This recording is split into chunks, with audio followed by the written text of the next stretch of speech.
Sweet Baby Jesus. It's the first Twisted Metal game released in 1995 for the Sony PlayStation. While you can say that the graphics today are primitive and that maybe the combo attacks missing could be indicative of lesser gameplay, I would actually have to say that graphics aside, this is a much better game than even Twisted Metal 2. My plan here is to first start off with the basics of the story, kind of go through a tier list of the characters, and then do a playthrough. As far as the tier list goes, I'm going to show you who I think is the worst, and then I'm going to play with the best. Now, this isn't personal, I love all the characters. First, let's go ahead and start with the story. I'll go ahead and let you read this as it plays. But, long story short, it comes down to this is the 10th Twisted Metal tournament taking place in 2005. Ironically, I would have been 15 because this takes place in December. But yeah, I don't know what happened to the other 9 tournaments, but this is the 10th one. Now, every tournament does need a prize, and this one is no exception. This Calypso dude, he's going to give you whatever you want if you win. Doesn't matter if it's realistic or not. So, a lot of people are going to do whatever they need to win that prize. Your goal here is to unalive all the other contestants and be the only one standing at the end of the night. And with the difficulty of this game, even on the medium difficulty, that may be harder than it seems. Luckily, you have 12 different combatants to take on the night with. Now, like I said earlier, I am going to go through a quick tier list of them, starting with the worst and playing with my best, but I do love all these characters, it's just my play style.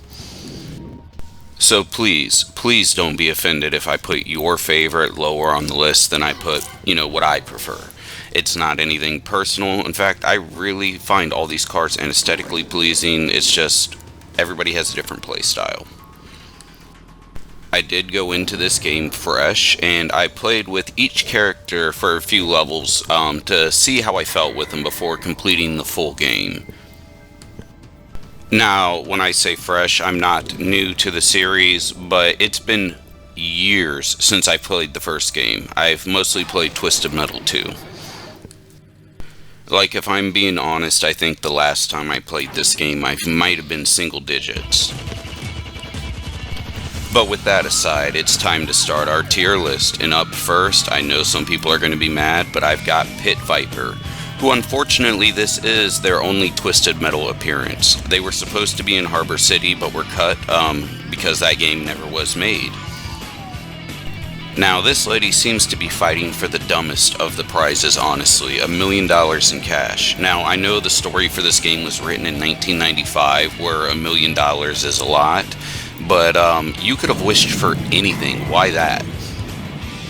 Pit Viper does have a really good special with her acid shot. It deals quite a bit of damage. Unfortunately, where she really comes down to it is her control. Now, a lot of the slower cars have bad control, but they make up for it for having slow speed, so it's not that big of a deal. Where Pit Viper has kind of a higher speed, that really low control stat is going to make it hard to keep her on the field. And that low armor as well, she doesn't put up well in a one-on-one fight. The controls makes it hard to kind of keep your keep away game from enemies. It's doable, but compared to some of the other characters, we have a much smaller move pool of what we can do to defend ourselves here. And because of this, she kind of suffers from the same things her predecessor will, Grasshopper. Low armor, low control. With that, it kind of makes her the lowest tier in my opinion. However, she is still viable if you can get those controls, under control. Up next, we have another character, Crimson Fury. Now, with Crimson Fury, he is a character who almost didn't make another appearance. Luckily, we did get to see him again in Head On, and I believe in the 2012 Twisted Metal as one of the cars that could be chosen. Now, what this car lacks in armor, it makes up for in speed. This car is able to zip all around the map. It can get in and out of situations. It just can't stay there at all. It is a total cat and mouse type of character. Its special is straight out of Men in Black. It shoots a little red cricket laser and makes anything that it hits fly around. While the special isn't very powerful, the fact that it makes opponents bounce around and usually vertically up can really make it easy to kind of get in and out of situations. If you kind of shoot an enemy up in the air, you can turbo under them and get out of your firefight if need be. However, if you miss that special shot or for whatever reason the opponent lands on you, be ready for some serious ram damage. Twisted Metal 1 is really serious about its ram damage, and Crimson Fury pretty much gets crushed by everything. This is not the car you want to use to run into people. It is strictly shoot 'em, get away. Shoot 'em, get away. If they catch up to you, which they shouldn't with Crimson Fury's speed, you're gonna be dust. Because of that, even though I like the driver, I think his whole, working for the government to get some kind of mysterious object is cool, and I really like the car, the overall weak special really puts him low on my tier list. Still on the lower end, we do have Outlaw, driven by Carl Roberts. It's a cop car with pretty much overall rounded out stats. Nothing really too egregious with it, except for I am not a fan of this car's special at all. I feel like it is way underpowered compared to what the stats show, and only has really good uses in very niche situations, which I'll explain. So the special weapon is an omnidirectional taser. Now you may think, oh, I don't have to aim it. That's awesome. And that is awesome, except for it doesn't deal nearly enough damage. Half the time I find that the best place to use it is when you're riding right up beside another car and being able to zap them parallel, because most cars don't have a way to attack sideways. Now, Outlaw does have a little extra armor in exchange for some of its control. However, what really separates these cars out in Twisted Metal is either going to be their ability to do ram damage or to have a good special. Without, a combination of both of those and decent control, and I can't really call it a top tier car, even though he somehow canonically won this tournament. Up next, I may get hate for this one because he is the mascot, but we have Sweet Tooth. Now, I don't really need to go too much into Sweet Tooth. I think at this point everybody knows his background, but this is before, Flaming Head and Internal Pain, Cursed by a Preacher, Sweet Tooth. This is just green hair, wants his, best friend who ends up being a bag. Now, I made a video a while back on Twisted Metal 2, and what I said about Sweet Tooth there, actually, it happens here in the previous game as well. This car is giant, it's massive, an easy target, it doesn't have good acceleration, and I don't know what is up with the physics on it, but this car will flip over super easy. I think in this clip a few times I flipped it, just alone. And I get it, it's an ice cream truck, it's not going to be the most maneuverable thing. It does have a really badass and strong special that doesn't really home, but it can deal serious damage if it hits you. The key word there being if it hits you. Honestly, every time you get rammed, every time you hit a jump not perfectly straight, you're going to be rolling down the road. So aiming your special is not going to be the easiest thing to do. Lay off the molly, Sweet Tooth. It's time to quit rolling. Up next is another car that I always tend to rate really low when it comes to Twisted Metal. However, I will say this first incantation of Hammerhead is much better than Twisted Metal 2's, mostly because its special tends to work most of the time, where in Twisted Metal 2 it was really a crapshoot on if it was going to work at all or not. If you're picking this giant motherfucker, then getting away is not your goal. you are going to be chased down by everything quicker than you, and you're a huge target that's really easy to hit. So if you're going to pick this truck, your balls better hang low and better drag on the floor, because you're going to be in the shit. Now, Hammerhead can put up with a lot of abuse, and if you can turbo into a special, or maybe just get some turbo ram damage, he is going to tear up anything around him. But let's be honest, Twisted Metal is not a everybody versus everybody situation. It's really an everyone versus you. That's how this AI works. If it was everybody versus everybody, then being a big, giant, slow tank who can run in, destroy a car, and then be done with it is one thing. But that's not our situation. You need to be able to get in there and fight 4 people at the same time sometimes, and then get away. And because of that, I really feel that Hammerhead lacks as a character in this game. This is especially true when some of the faster cars have really damaging specials, regardless of your high armor. So you kind of have to pick your targets when you can, when the game lets you. And because of that, I really can't rate Hammerhead any higher, even though I love the giant green truck. Plus, according to the cut endings, all they wanted was half-naked babes anyways. Unlike our next contestant, Yellow Jacket, driven by Charlie Kane. Now, for anybody who knows the Twisted Metal series, they do know that Charlie Kane is the father of Needles Kane, aka Sweet Tooth. He does drive his standard cab, which did make a reappearance in Twisted Metal Black, and I think it might have even been in a later game after that, but I won't say for sure. Regardless, this car does have overall basic stats. Everything is the equal 3, well-rounded in all categories. It has a decent special. It does not home, but it is decently powerful. But I think my big problem with Yellow Jacket is the fact that it's so well-rounded. It doesn't stand out in any one category. And because of that, I mean, it's great for a beginner car. It's great to kind of learn how the physics of the game work, maybe figure out which playstyle you want to branch off from.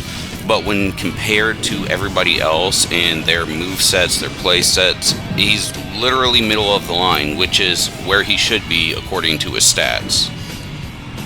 Now, I have nothing against him being middle of the line. It's just, it doesn't fit my personal playstyle.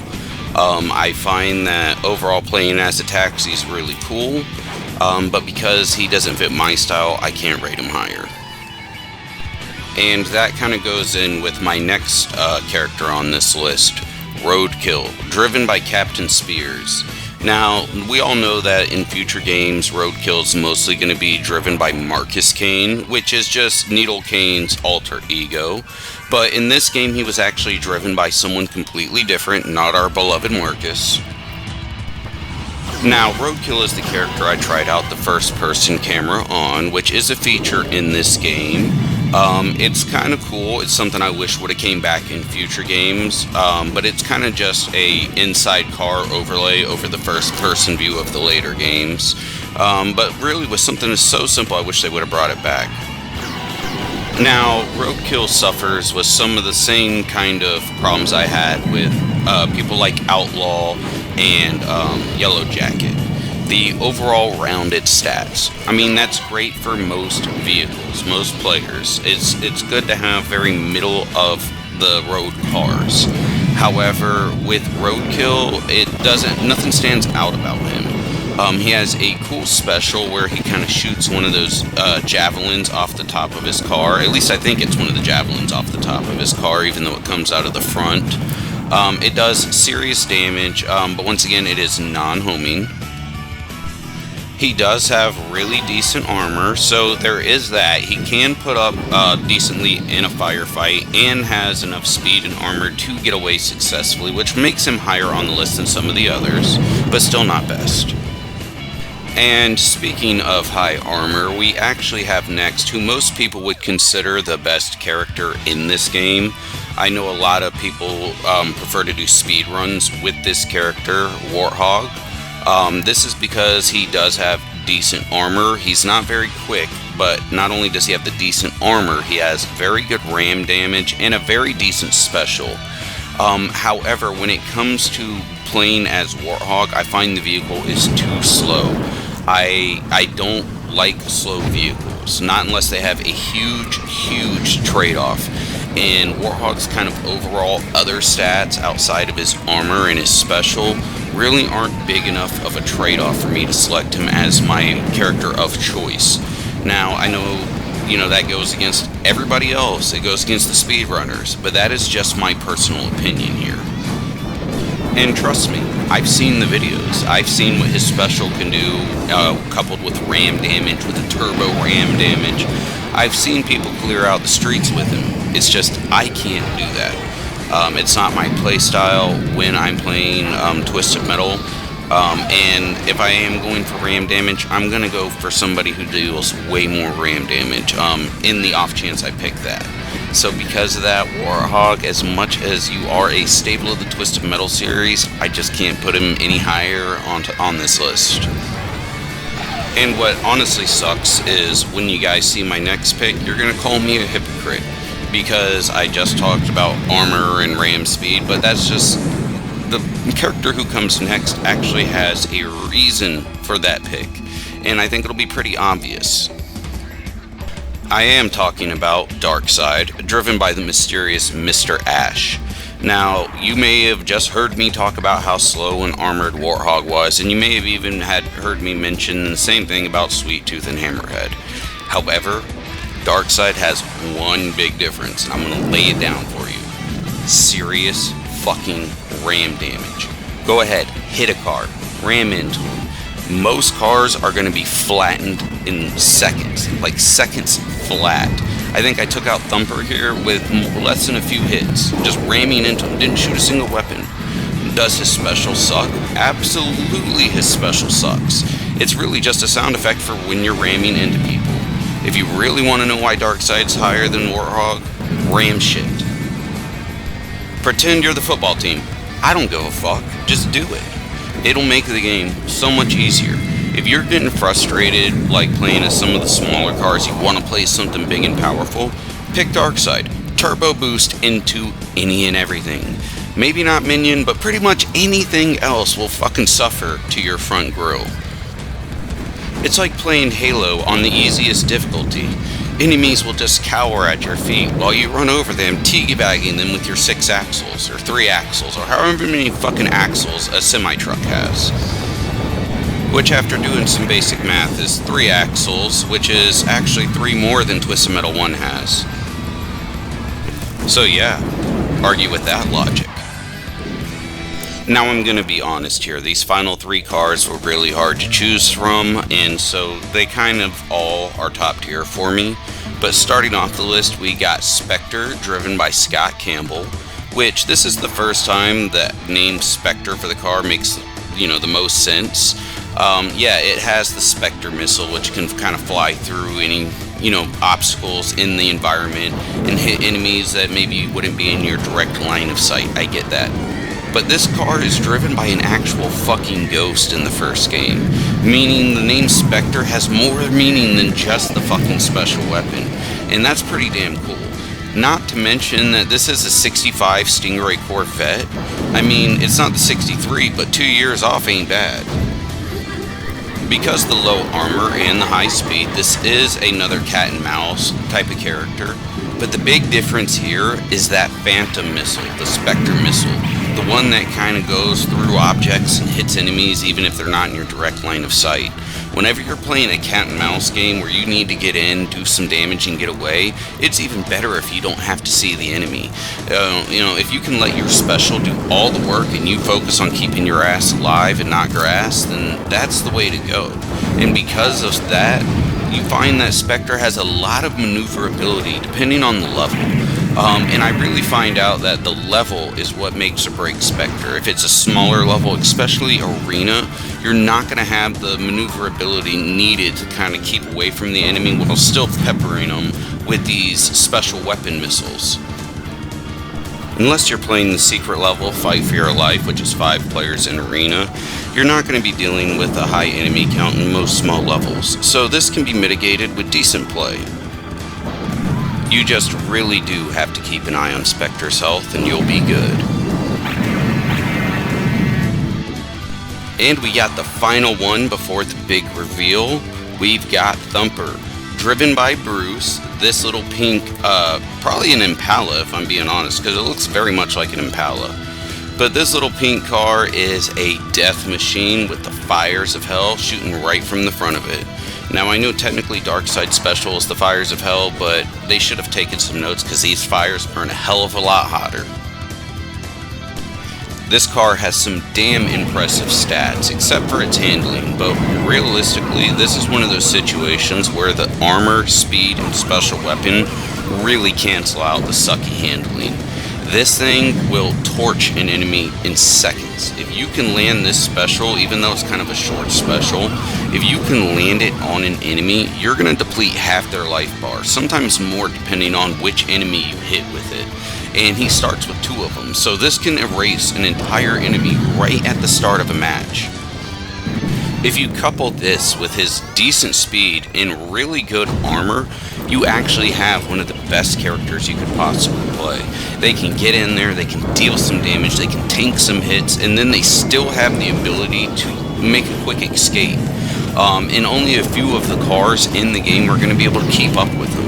And when it comes down to it, those cars are relatively weak cars. So if you start to notice a weaker car chasing you down that's faster, turn around and blast them with the fire. Cook them, barbecue their asses. If it wasn't for such a short reach on a special, Thumper would be my top car. I like Bruce, I like the car, I like his story of wanting to save his neighborhood from Twisted Metal. But that does lead me into my last character, and the character I did my full playthrough of.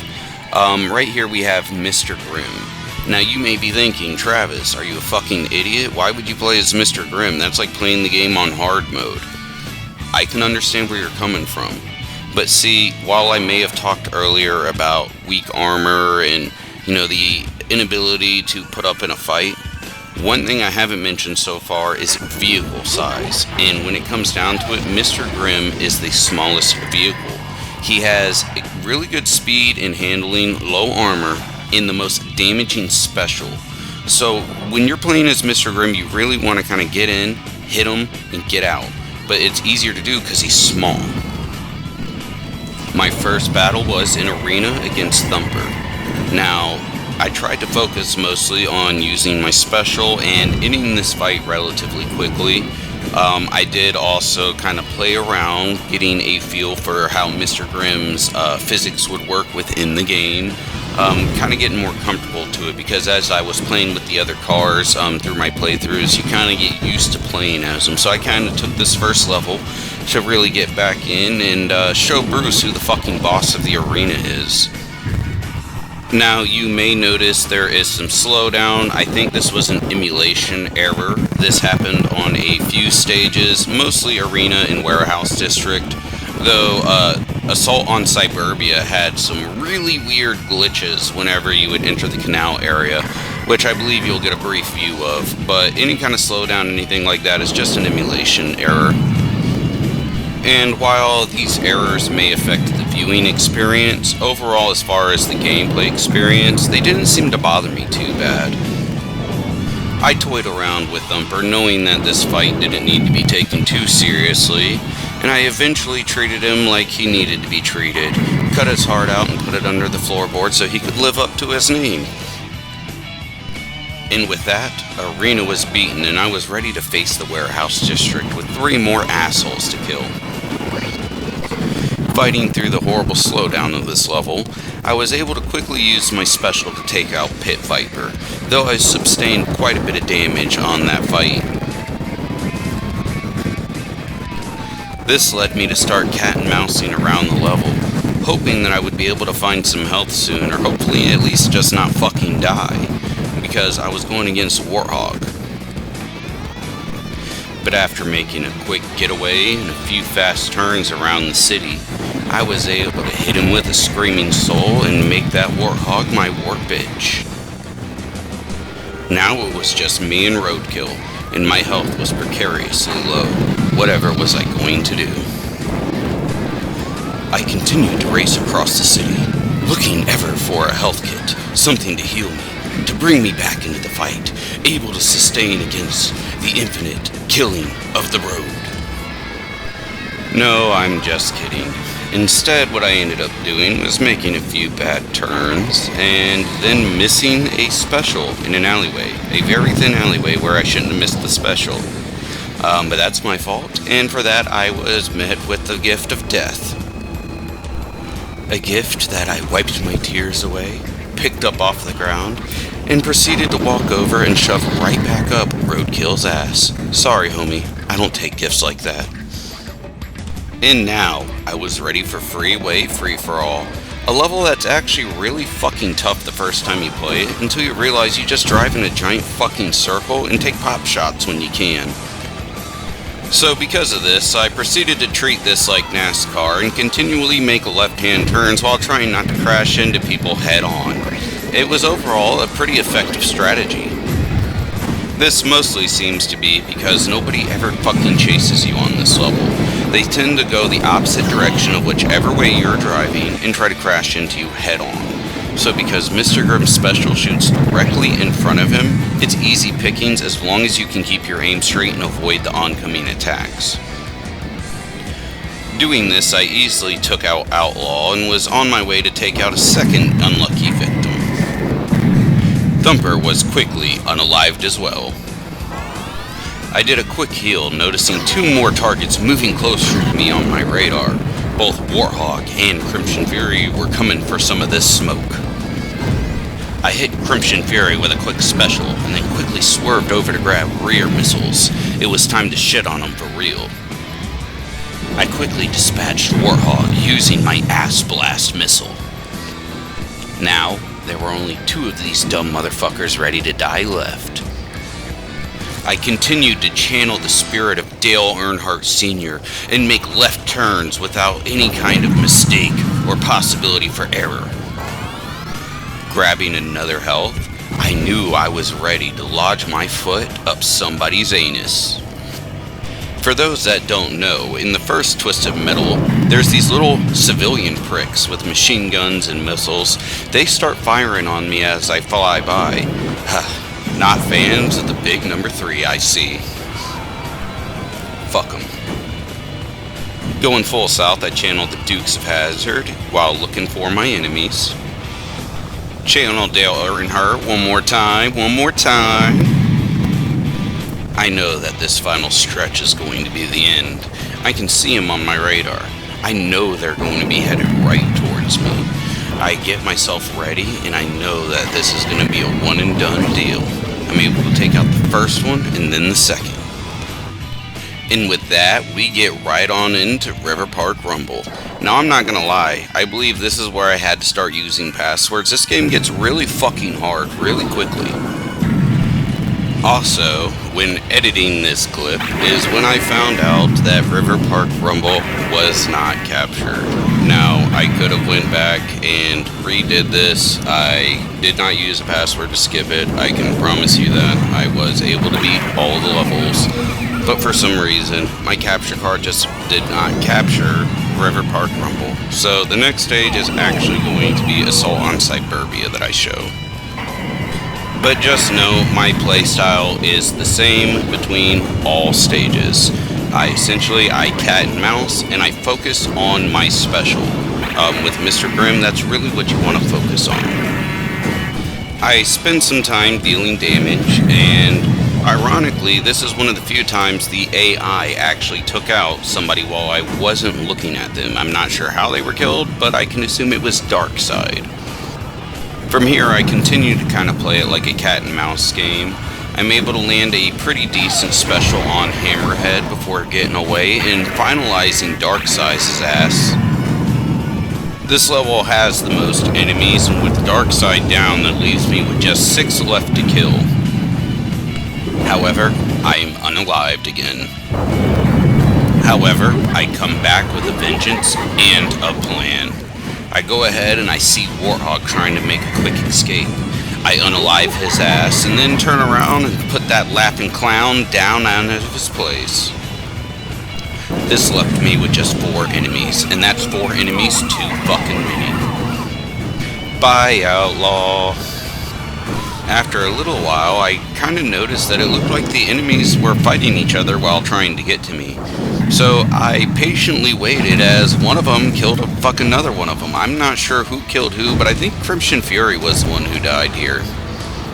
This left me with Hammerhead, who had already gotten some of my smoke, and Spectre. I made Hammerhead my bitch with ease before having to venture into the unknown glitch city to be able to find Spectre. This was that glitch I was talking about earlier with Assault on Cyberbia. I don't know if there was water here or what, but whatever it is, the emulation is freaking the fuck out and doesn't like it. But it didn't save Spectre from a missile. And with that, I was off to rooftops. Now this is where I had to use most passwords, and I didn't use passwords to skip levels, I used passwords to continue levels. And it wasn't the enemies, so to say, it was fucking Minion, but we'll get to his ass. At the start, I kinda noticed Hammerhead off by himself, so I decided fuck it. He's gonna give me some issues later, so I might as well get in some early damage on the match while I can, and while I have some specials in the pocket. I do more of my cat and mouse routine. I really can't get over the fact that Mr. Grimm's small size makes him so maneuverable, and while if you get caught by somebody, like had I got caught by Hammerhead, he would have smashed me into the ground. But that's the hard thing about him, they have to catch you. I unalive Spectre with a Screaming Soul and get ready for my next bout of battles. I use AI pathing to trick Hammerhead into an easy kill. I try to do the same to Roadkill, but he apparently is driving super drunk and continues to ram into Hammerhead, causing me to not be able to hit him very effectively. Luckily, I'm able to get around him and make the shot. And with that, I'm able to eliminate Roadkill from the final level and get ready to fight Minion. Luckily, I've got the biggest cheese pizza ready for this motherfucker. I maneuver myself to the other side of Roadkill and Hammerhead in this hallway, knowing that Minion's gonna have an issue trying to get past him. I'm hoping this allows me to get free shots in with my special. He makes a shit ton of noise on the roof as he's trying to get down to me, and eventually, I see this big motherfucker coming around the corner to the hallway. I hit him with a few specials right up front. I'm able to eliminate almost half of his health bar in a matter of seconds. He gets a one-off ram on me as I fire into him with my machine guns. Quite honestly, I'm kind of scared here, thinking I might not be able to get by him or that he might corner me. He gets a missile off on me and I'm put into the red. Oh shit, this has suddenly gone bad quick. Like Neo from the Matrix, I somehow dodge, which literally should have been my fucking death with no excuses. I then ram into Minion like a fucking idiot before I get my break to get away with just a fraction of health. I can't believe I'm fucking alive still. I grab a quick health and hit Minion with another special. Then I sit there and I just mow him down with machine guns, waiting for my moment. My goal here was to continue to hit him with machine gun fire, but my machine guns kept overheating. Hopefully my special would renew. However, unfortunately, he drove off the building and killed himself, I think. I really don't know. It was kind of anticlimactic, but hey, I won the Twisted Metal tournament, and I'm going to let you guys just read the ending while I shut up.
And that's the first Twisted Metal.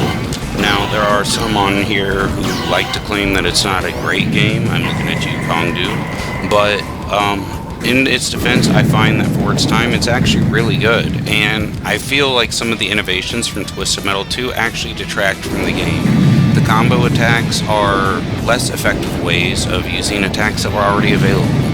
You have to take your hands off the controls to be able to use them, and in a game like Twisted Metal, that's not what you want to do. What you want to do is feel like you're in total, complete control of your car, and having secondary weapons that you can just select and fire behind you is much better than, oh, I have to somehow hit right, left, down while I'm using right, left, and forward to drive. It's kind of counterintuitive. Now, I've watched the videos, is Twisted Metal 1 still good 28 years later? And some people say no. Some people want to trash this game, put it down. People actually want to put Twisted Metal 2 down as well. And what it comes down to is this game has a atmosphere completely unlike any of the future games.